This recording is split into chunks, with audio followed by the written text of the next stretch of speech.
அனைவருக்கும் வணக்கம். இன்று மார்ச் 23ஆம் தேதி ஞாயிற்றுக்கிழமை. இந்து தமிழ் நாளிதழோட எக்ஸாம் பேண்டக்குள்ளே பார்க்க போகிறோம். நேற்றுக்குள்ளதை கொஞ்சம் பார்த்துட்டு வந்துடலாம். நேற்றுக்குள்ளதில் என்னென்னா, நேற்றுக்கு ஒரு கொஸ்டின் பார்த்தோம். நேற்றுக்கு டேட் என்னன்னு பார்த்தீங்கன்னா மார்ச் 22. நேற்று வேர்ல்டு வாட்டர் டே. ஸோ சி ஆப்ஷனில் இருக்கிற பொறுத்துக்கே பாருங்கள். இது ஏற்கனவே ஓல்டு கொஸ்டினில் கேட்ட ஒரு கேள்வி. சி ஆப்ஷனில் வேர்ல்டு வாட்டர் டே இருக்குது. ஸோ மார்ச் 22 அப்படிங்கிறது அதுக்கு ஆன்சர். ஸோ இந்த மாதிரி கேட்குறாங்க, அதை பாருங்கள். Match correctly the world nations environmental important days used to commemorate and spread awareness. அதாவது அதோட விழிப்புணர்வு மற்றும் அதனோட பயன்பாடுகள் அந்த மாதிரி சொல்லியிருக்காங்க. ஸோ இந்த மாதிரி கேட்குறாங்க. அதாவது முந்திலாம் ஒரு கேள்வி ஒரு ஆன்சர் இருந்தது. இப்போ 4 விஷயத்த ஒரே கொஸ்டினில் வச்சிடுறாங்க. ஸோ டேஸோட முக்கியத்துவம் என்ன அப்படிங்கிறத இந்த மாதிரி கொஸ்டின்லையும் பார்த்துக்கலாம். ஏற்கனவே நான் சொல்லியிருக்கேன், குரூப் 4ல் 3 கேள்விகள் டேஸை மட்டும் வச்சு வந்துருந்துச்சு. ஸோ இந்த மாதிரி கேட்குறாங்க அப்படிங்கிறத தெரிஞ்சுக்கலாம். ஸோ இது நேற்றுக்கு பார்க்கும்போது கண்ணில் பட்டுச்சு. ஸோ நேற்றுக்கு பார்த்ததே அதே டேட் இதில் வந்திருந்ததுனால அதை உங்களுக்கு எடுத்துகிட்டு வந்திருக்கேன். ஸோ இது பார்த்து புரிஞ்சுக்கோங்க. அடுத்ததாக பார்த்தோன்னா, இன்றைக்கி என்ன டேட் அப்படின்னு பார்த்தீங்கன்னா, இன்றைக்கி மார்ச் 23ஆம் தேதி. சரியா? இன்றைக்கி மெட்ராலஜிக்கல் டே, வேர்ல்டு மெட்ராலஜிக்கல் டே.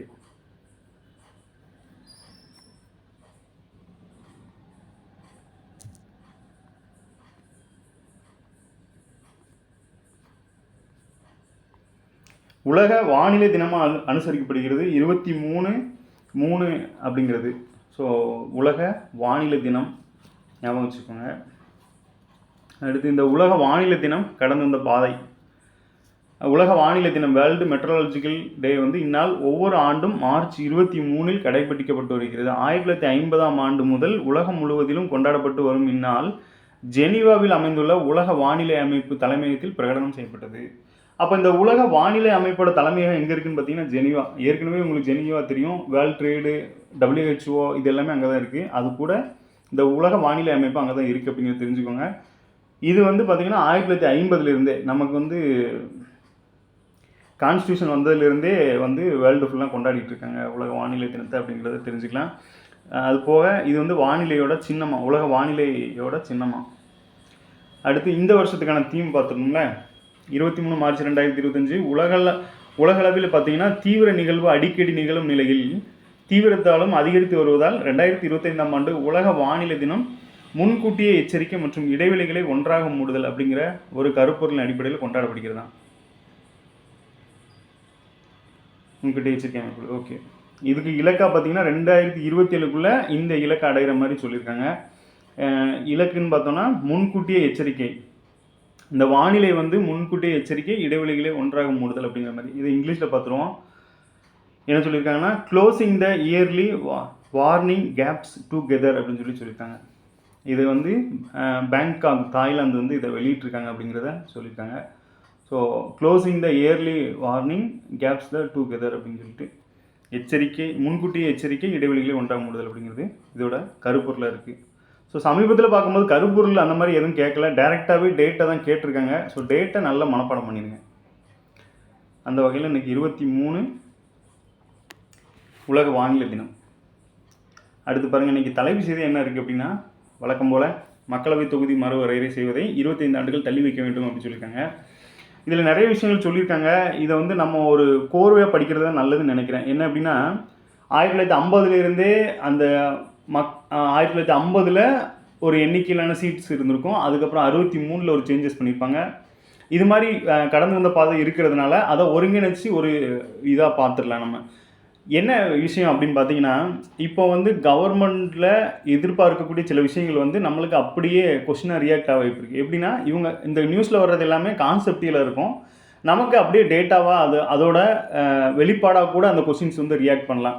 இப்போ இதில் பார்த்தீங்க அப்படின்னா, இந்த செய்தியை பொறுத்தவரை இந்த கொஸ்டினை கேட்கலாம். 1971 மக்கள் தொகை கணக்கெடுப்பின் அடிப்படையில் தான் இப்போ இருக்கிற சீட்ஸ்லாம் இருக்குது. அப்போது இப்போ இருக்கிற அந்த 545 சீட்ஸுங்கிறது எந்த ஆண்டோட மக்கள் தொகை கணக்கெடுப்பின்படி இருக்குதுன்னு கேட்கலாம். அப்புறம் கீழே பாருங்கள், ஒரு 3 திருத்தங்கள் கொடுத்துருக்கேன். அமெண்ட்மெண்ட்டு சட்ட திருத்தங்கள் இது தொடர்பான சட்ட திருத்தங்கள் 42. உங்களுக்கு நல்லாவே தெரியும், இதை வந்து மினி கான்ஸ்டியூஷன் சொல்லுவாங்க. ஆர்டிகிள் அமெண்ட்மெண்ட்டு 42, அப்புறம் 84, 87 இது 3மே இது தொடர்பாக உடையது. ஸோ 42 நிறைய இருக்கும், அதில் இதுவும் ஒன்று அப்படிங்கிறது தான் இது சொல்ல வராங்க.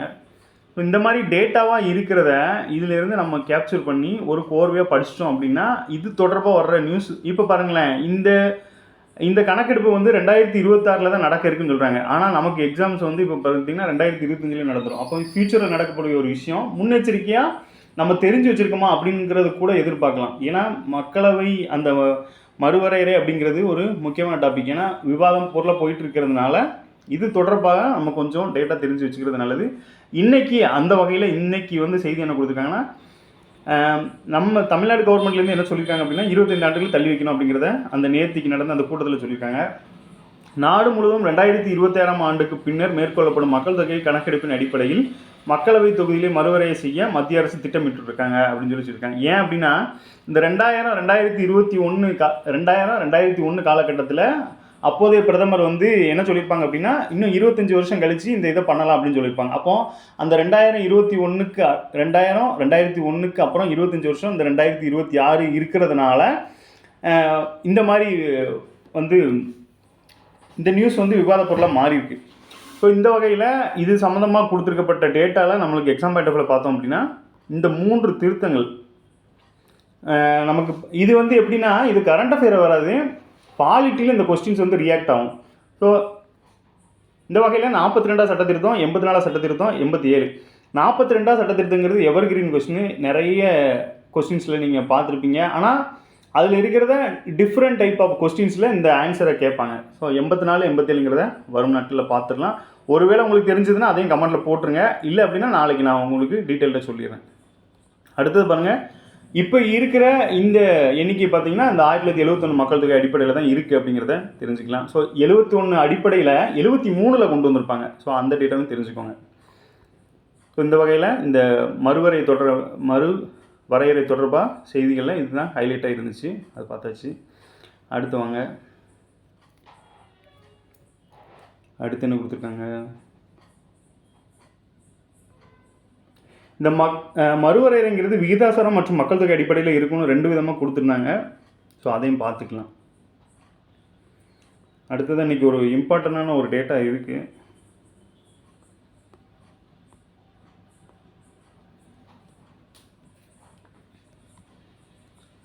பிரதமர் வந்து ஏப்ரல் 5ஆம் தேதி இலங்கை பயணம் அப்படின்னு கொடுத்துருக்காங்க. என்ன அப்படின்னா இந்த பிம்ஸ்டெக் மாநாடுன்னு ஒன்று நடக்குது. எங்கே தாய்லாந்தோட தலைநகர் பாங்காங்கில் பார்த்திங்கன்னா பிம்ஸ்டெக் அமைப்போட 6வது உச்சி மாநாடு ஏப்ரல் 2 முதல் 4 வரை 3 நாட்கள் நடக்கா.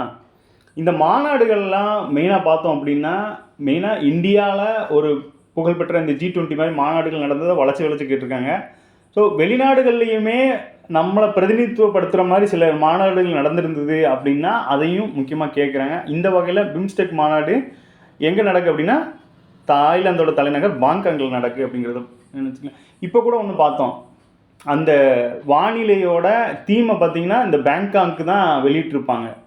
இன்றைக்கி வந்து மெட்ராலஜிக்கல் டேனால இந்த 2025க்கான கருப்பொருளை வந்து இந்த பேங்காங் தாய்லாந்து தான் வந்து அந்த இதை வெளியிட்டிருக்காங்க அப்படிங்கிறத பார்த்தோம். ஸோ அந்த வகையில் இந்த பிம்ஸ்டெக் மாநாடு இந்த தாய்லாந்தில் தான் நடக்க இருக்குது அப்படிங்கிறதையும், ஸோ பிரதமர் வந்து அங்கே பங்கேற்க இருக்காங்க. இதில் பாருங்கள், அந்த பயணத்தை முடிச்சுட்டு இலங்கையில் ஒரு மின் உற்பத்தி நிலையத்தையும் சம்பூர் அப்படிங்கிறதுல சூரிய மின் உற்பத்தி நிலையங்களையும் நிறுவ இருக்கிறாங்க. ஸோ அண்டை நாடுகளுக்கு வந்து நிதியுதவி அளிக்கிறது இந்தியாவோட பாரம்பரியமாகவே இருக்குங்கிறதுனால இந்த 2 விஷயத்தையும் இலங்கையில் பண்ண இருக்கிறாங்க அப்படிங்கிற விஷயத்தை கொடுத்துருக்காங்க. இதில் நமக்கு முக்கியமானது பிம்ஸ்டெக் மாநாடு, 6வது உச்சி மாநாடு எங்கன்னா தாய்லாந்து பேங்காங் அப்படின்னு. இப்போ பாருங்கள், இந்த வருஷத்துக்கான உலக அழகி போட்டியை வந்து நேற்று முந்தான நியூஸில் பார்த்தோம். என்ன அப்படின்னா தெலங்கானா வந்து ஹைதராபாத்தில் நடத்த இருக்கிறாங்க. ஸோ அந்த வகையில் சமீபத்திய அதாவது கடந்த ஆண்டில் மிஸ் யூனிவர்ஸ் பட்டம் பெற்ற விக்டோரியா கஜேர் தேல்விக் அப்படிங்கிறவங்களும், அப்புறம் மிஸ் யூனிவர்ஸ் இந்தியா பட்டம் பெற்ற ரியா சிங்கா அப்படிங்கிறவங்களும் டெல்லி முதல்வர் ரேகா குப்தாவை சந்திச்சிருக்காங்க அப்படிங்கிற நியூஸை கொடுத்துருக்காங்க. இது வந்து என்னென்னா இந்த வருஷம் இந்த போட்டியை வந்து இந்தியா நடத்த இருக்கிறதுனால இது சம்மந்தமாக கொஞ்சம் நம்ம பார்த்து வச்சுக்கிறது நல்லது. ஸோ அந்த வகையில் கடந்த ஆண்டோட மிஸ் யூனிவர்ஸ் யார் அப்படிங்கிறதையும் அப்புறம் மிஸ் யூனிவர்ஸ் இந்தியா யார் அப்படிங்கிறதையும் இதில் கொடுத்துருக்காங்க. ஸோ நோட் பண்ணிக்கோங்க. இந்தியா வந்து பார்த்திங்கன்னா ரியா சிங்கா, அவங்க வந்து விக்டோரியா அப்படிங்கிறத ஞாபகம் வச்சுக்கோங்க. அடுத்ததாக ஞானபீட விருதுகள் பற்றி இன்றைக்கி ஒரு டேட்டா கொடுத்துருந்தாங்க, சின்னதாக கொடுத்துருந்தாங்க. ஆனால் அது முக்கியமானது அப்படிங்கிறத உங்களுக்கு எக்ஸாம்பிளோட நான் காட்டிக்கிறேன். இப்போ இந்த செய்தியை பொறுத்தளவில் 59ஆம் ஞானபீட விருதுக்கு சத்தீஸ்கர் எழுத்தாளர் வினோத்குமார் தேர்வுன்னு சொல்லியிருக்காங்களா. இங்கே நம்ம முதல்ல கொஸ்டினை பார்த்துட்டு நீங்கள் வந்தீங்கன்னு வச்சுக்கோங்களேன், உங்களுக்கு அந்த கொஸ்டினுக்கான முக்கியத்துவம் அதில் தெரிஞ்சிடும். இங்கே பாருங்கள், இது வந்து 2022 கீழே இருக்குது பாருங்கள். 2022 கேட்கப்பட்ட குரூப் 4ஓட கொஸ்டின். சரியா, என்ன கேட்டிருக்காங்கன்னு பாருங்கள். 2021 ஆண்டுக்கான ஞானபீட விருதை வென்றவர் யார்? சரியா, தாமோதர மௌசோ அப்படிங்கிறவர். ஸோ அவரும் தமிழ்நாடு கிடையாது. தமிழ்நாட்டில் இருந்து பார்த்தீங்கன்னா 2 பேர் தான் வாங்கியிருப்பாங்க, அகிலன் ஜெயகாந்தன். இது நமக்கு தமிழ் புக்லேயே இருக்கும், ஆண்டாண்டு கிழமை நம்ம படிச்சுட்டு வரோம். இந்த வகையில் அந்த எக்ஸாம் 2022 நடந்துச்சு. ஆனால் 2021 ஆண்டுக்கான இந்த விருது யார் வாங்கியிருக்காங்க அப்படிங்கிறத கேட்டிருக்காங்க. அப்போ நம்ம என்ன பண்ணலாம் அப்படின்னா, இப்போ இந்த வருஷம் வந்து இது வந்து 25க்கானதா 24க்கானதான்னு பார்த்துட்டு இதுக்கு முந்தின வருஷத்துக்குள்ளதையும் சேர்த்து படிக்கிறது நல்லது. இப்போ பார்த்துருவோம். இங்கே வாங்க, இந்த விருதை பாருங்கள் எப்பத்துலேருந்து கொடுத்துட்ருக்காங்க அப்படின்னா 65லேருந்து கொடுத்துட்ருக்காங்க. ஆனால் இந்த அமைப்பு தொடங்கப்பட்டது பாருங்கள், பாரதிய ஞானபீடம் என்ற கலாச்சார ஆய்வு அமைப்பு பார்த்திங்கன்னா 1944 சுதந்திரம் வாங்குறதுக்கு முன்னாடியே இந்த அமைப்பு வந்து தொடங்கப்பட்டிருக்கு. இந்த அமைப்பின் சார்பில் ஞானபீட விருது வழங்கப்பட்டு வருகிறது. இது இந்தியாவின் மிக உயர்ந்த இலக்கிய விருதாக கருதப்படுகிறது. அப்போது இந்தியாவோட மிக உயர்ந்த இலக்கிய விருது எதுன்னு கேட்டாங்க அப்படின்னா ஞானபீட விருது தான். அதனால தான் நம்ம தமிழ் கொஸ்டின்லேயே பார்த்தீங்கன்னா அகிலன் ஜெயகாந்தன் பற்றி அடிக்கடி கேட்டுட்ருப்பாங்க. ஏன்னா இவங்க 2 பேர் தான் நமக்கு தமிழ்லேயே பார்த்தீங்கன்னா 2 பேர் தான் ஞானபீட விருதாக வாங்கியிருக்காங்க. ஸோ அந்த வகையில் அகிலன் ஜெயகாந்தன் வந்து அடிக்கடி தமிழ் கொஸ்டின்ஸ்லேயே நீங்கள் பார்க்கலாம்.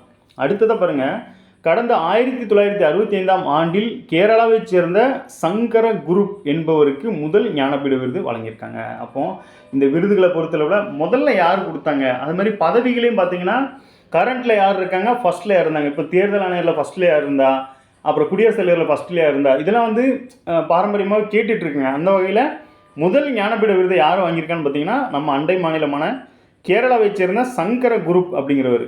ஸோ அவர் தான் வாங்கியிருக்காரு. எப்போனா 1965 வாங்கியிருக்காரு. இந்த வகையில் 59வது ஞானபீட விருதுக்கு வந்து சத்தீஸ்கர் மாநிலம். இவரோட ஸ்பெஷல் என்னென்னு பார்த்தீங்கன்னா, இவரோட மாநிலம், அதாவது அந்த சத்தீஸ்கர் மாநிலத்தோட முதல் ஞானபீட விருது பெரும் எழுத்தாளர் இவராக தான் இருக்காராம். ஸோ அந்த வகையில் அதுவும் ஸ்பெஷலாக இருக்குது. ஸோ சத்தீஸ்கர் மாநிலத்தில் இருந்து இந்த விருதை பெறும் முதல் எழுத்தாளர் இவர் அப்படிங்கிற பெருமையும் பெற்றிருக்காரு.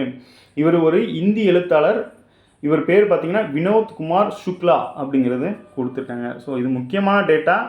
ஏற்கனவே 2022 நமக்கு விருதுகள் தொடர்பாக கேட்டதுனால இதை கொஞ்சம் நல்லா படிச்சுக்கோங்க. நம்ம ஒரு விஷயம் தெரிஞ்சுக்கோங்க, என்ன அப்படின்னா, இப்போ குரூப் 4 அப்படின்னா குரூப் 4 வந்து அது ஒரு டைப்பாக இருக்கும், குரூப் 2 ஒரு டைப்பாக இருக்கும். நம்ம ஜென்ரலாக பார்க்கும்போது எல்லாம் சேம் மாதிரி தெரியும்.